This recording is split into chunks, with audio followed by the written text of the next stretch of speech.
We created this visual as a way of putting out an aspiration for the future. That someday, health officials, NGOs, people dealing with these kinds of health crises can go to one place, order a flexible set of diagnostic tools customized to their needs, activate a set of mobile services, and immediately begin to address these problems in real time. Thank you.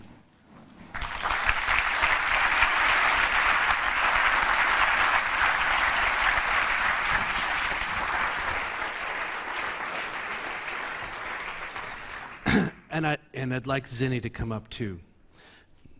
This is Dr. Krista Dong, who leads iTeach, and of course you already know Zinni.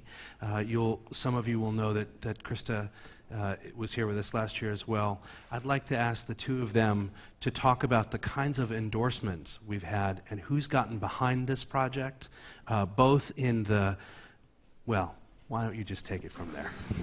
Hello, thank you, Andrew. The ability, the idea that it's possible to empower South Africans to manage their own HIV health risks, to reach individuals and communities that we've been unable to reach, is a dream of ours and what we've dedicated our lives to working toward. And up until Project Masiluleke was launched, we didn't know how to do that. An HIV self-test kit is something we think that is very long overdue. It's no longer a question for us whether we should do this or what are the complications that stand in our way, but how fast can we do this?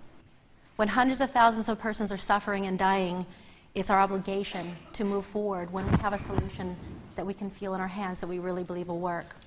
Robert talked to you about the focus groups, and we had lots and lots of focus groups, both in rural areas, in peri-urban areas, and urban areas.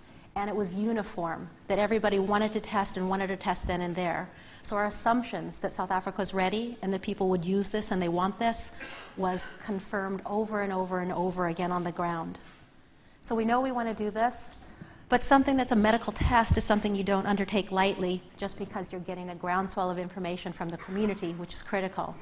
So we have engaged medical expert advice, both importantly on the ground in South Africa.